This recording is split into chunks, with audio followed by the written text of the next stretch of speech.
ఇక episode starting లో Sakura and సుగిషిత ఇంకా ఫైట్ చేయడం ఆపలేదన్నమాట. సో సకురాతో నువ్వు సుగిషిత ముందు ఈ స్కూల్ స్ట్రాంగెస్ట్ గురించి మాట్లాడొద్దు, ఎందుకంటే అతను మిడిల్ స్కూల్లో ఉన్నప్పటి నుంచే ఇక్కడికి వచ్చేవాడు. అతని యొక్క ప్యాషన్ అండ్ టాలెంట్ గుర్తింపబడ్డాయి. ఎందుకే అతను ఫూరిన్ లో జాయిన్ అవ్వక ముందే తన బుఫరిన్ మెంబర్ అని చెప్పుకునే అర్హత తనకు దక్కింది. సుగిషిత ఇప్పుడున్న కరెంట్ లీడర్ ని ఒక దేవుళ్లా చూస్తాడు. నువ్వు అలాంటి పిచ్చుడు ముందే తన దేవుడిని ఓడిస్తా అంటే ఇంకా వాడు ఊరుకుంటాడని అంటాడు. అక్కడ ఉన్న స్టూడెంట్స్ ఎవడైనా సుగిషితని ఆపండ్రా, లేకపోతే కొత్తగా వచ్చిన కుర్రాన్ని చంపేసేలా ఉన్నాడని గోల పెడతా ఉంటారు. ఇక్కడ తన తెలివిని ఉపయోగించి సకురా కింద పడ్డట్టు నటించి తన కాళ్ళతో సుగిషిత దౌడని పలగొడతాడు. ఈ సీన్ చూసి అందరు షాక్ అయిపోతారు అనమాట.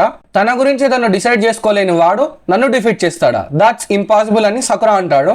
ఇంకా ఫైట్ కంటిన్యూ చేద్దాం అనే లోపు మైక్ టెస్టింగ్ 1 2 3 అని ఎవడో మైక్ లో నుంచి మాట్లాడతాడు. ఇదంతా పట్టించుకోకుండా రారా చూసుకుందామని సకురా అంటాడు. కానీ మిగతా వాళ్ళందరూ ఉలుకు పలుకు లేకుండా నిలబడతారు. దీనమ్మ అసలు వీళ్ళు కదలకుండా నిలబడేటట్టు చేసిన వాడు ఎవడని సకురా అనుకుంటాడు. మైక్ లో నేను హజిమే ఉమేమియా బఫరిన్ రిప్రజెంటేటివ్ అని అంటాడు.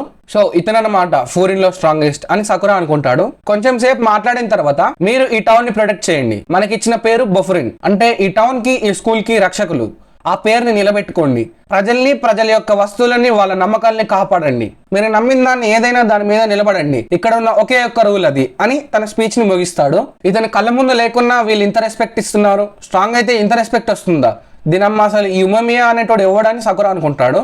సో వీళ్ళ దగ్గరకు వచ్చి మీరిద్దరు షేక్ హ్యాండ్ ఇచ్చుకుని కలిసిపోండి అని అంటాడు. ఇద్దరికి ఇష్టం లేకపోయినా షేక్ హ్యాండ్ ఇచ్చుకునేటట్టు షో చేస్తాడు. దీని తర్వాత మిగతా స్టూడెంట్స్ అందరూ సకురాతో కలిసిపోతారు. ఒకటి క్లాస్ కి వచ్చి అందరూ బయటికి రండి అంటాడు అనమాట. ఎందుకు పిలిచారా అని అందరూ కింద ప్లే గ్రౌండ్ కి వస్తారు. మీరు వచ్చిందే లేటు, మళ్ళీ క్వశ్చన్స్ వేస్తారని హీరాగే అంటాడు. హీరాగిని చూసి మన సకురా గుర్తుపట్టేస్తాడు. నీరే ఎవరు తన అంటే అవును, నిన్న ఆ రెస్టారెంట్ అమ్మాయిని సేవ్ చేసేటప్పుడు హెల్ప్ చేసింది అతనే అని అంటాడు. కొటోహానా అని నీరే అడుగుతాడు. ఈ మాటలు విన్న హీరాగి దూసుకుంటా వచ్చి సకురాని దూరం గుంజుకపోయి ఒరే నేను నీకు చెప్పాను కదా ఆ రోజు కొటోహా అక్కడ ఉందని ఎవరికి తెలియొద్దని అంటాడు. కాసేపు హీరాగి సకురాని వేసుకుంటాడు అనమాట. తర్వాత నీరే హీరాగి ఈ స్కూల్ కి చెందిన 4 కింగ్స్ లలో ఒక్కడని చెప్తాడు. ఉమేమియా ఈ స్కూల్ కి రిప్రజెంటేటివ్ అయితే అతని కింద 4 కింగ్స్ ఉంటారు. వీళ్ళందరూ ఉండే 3 గ్రేడ్స్ లో ఒక్కొక్క క్లాస్ కి క్యాప్టెన్స్ లా ఉంటారని చెప్తాడు. అయితే ఇప్పుడు మనం క్లాస్ 1 లో ఉన్నాం కాబట్టి ఇప్పుడు మనం టీమ్ 1 అని సకురా అడుగుతాడు. నేరే అలా కాదని బఫరిన్ 4 కింగ్స్ మీద పేర్లు బేస్డ్ అయి ఉంటాయని, అవి టమోన్, జిగోకు, జోజో అండ్ కమోక్ టీమ్స్ అని చెప్తాడు. మనం టమోన్ టీమ్ అని చెప్తాడు. దీని తర్వాత అందరూ టౌన్ చుట్టూ పెట్రోల్ చేద్దానికి బయలుదేరుతారు. వీళ్ళు టౌన్ చుట్టూ పెట్రోల్ చేస్తూ ఉంటారు. హీరాగి అండ్ హిస్ టీమ్ టౌన్ లో ఉన్న ప్రజలకి హెల్ప్ చేస్తారు. అండ్ దానికి రిటర్న్ గా ఒక షాప్ ఓనర్ తినడానికి కొన్ని స్నాక్స్ కూడా ఇస్తాడు.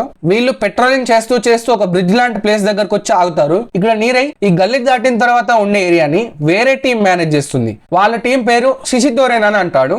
అంతలోపే ఆ గల్లీలో షిషితోరెన్ టీం వాళ్ళు ఒక అబ్బాయి వెంట పడుతుంటే ఆ అబ్బాయి తప్పించుకునే ప్రయత్నం చేస్తా ఉంటాడు.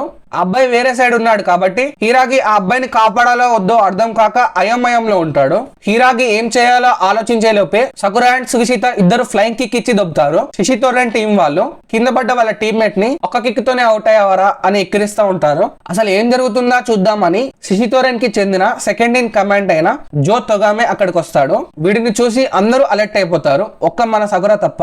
కింద పడ్డోడు లేచి రూల్స్ గురించి మాట్లాడుతుంటే తొగామే గ్లాస్ బాటిల్ తీసుకుని తల మీద కొడతాడు. ఓడిపోయినోడు ఓడిపోయినట్టు మూసుకొని పడుకోవాలని ముఖం మీద పట్ట కొడతా ఉంటాడు. పనిలో పనిగా అతను షిషితోరెన్ వాళ్ళ టీం అని రిప్రజెంట్ చేసే ఆరెంజ్ హుడ్డీని తీసేస్తాడు. మన సకురా ఉన్నోడు ఉండకుండా రారా చూసుకుందామని ఒక పెద్ద స్పీచ్ ఇస్తాడు. తొగామే సకురా దగ్గరకు వచ్చి నీ తల భలే ఉందే, అచ్చం ఒతేలో గేమ్ లాగా ఉందని అంటాడు. ఇప్పుడు కాదు గాని నేను కరెక్ట్ టైం చూసుకొని కరెక్ట్ ప్లేస్ చూసుకొని నిన్ను సావగొడతా అని తొగామే అక్కడి నుంచి వాళ్ళ టీమ్మేట్స్ ని తీసుకొని వెళ్ళిపోతాడు. హీరాగి అబ్బాయి దగ్గరకు వచ్చి నీ పేరేంటని అడుగుతాడు. ఆ అబ్బాయి నా పేరు ససాకి అని రిప్లై ఇస్తాడు. ఇక్కడ జరిగిందంతా ఉమేమియాకి రిపోర్ట్ చేయడానికి ససాకిని పట్టుకొని అందరు ఫూరిన్ హై స్కూల్ కి బయలుదేరతారు. స్కూల్ బిల్డింగ్ యొక్క డాబా పైన ఉమేమియా వెజిటేబుల్స్ ని పెంచుతా ఉంటాడు అనమాట. ఉమేమియాని చూసి ఒక్కోడిది ఒక్కొక్క రియాక్షన్. సకురా ఏమో స్కూల్ పిల్లగాళ్ళ యాక్ట్ చేస్తున్నాడే అని అనుకుంటాడు, ఇంకోడేమో నా దేవుడు అని అనుకుంటాడు, ఇంకోలా అని అనుకుంటారు. దీంతో ఈ ఎపిసోడ్ ఎండ్ అవుతుంది గైస్. మీకు గనుక నా ఎక్స్ప్లెనేషన్ నచ్చితే సబ్స్క్రైబ్ చేయడం మర్చిపోకండి. అనుకున్న గోల్ 200 సబ్స్క్రైబర్స్ రీచ్ అయిపోయాం. ఈసారి కొద్దిగా ఆశ ఎక్కువై 500 సబ్స్క్రైబర్ గోల్ పెట్టుకున్నా. నేను మీ ఆన్మే బాబాయ్, థ్యాంక్స్ ఫర్ వాచింగ్.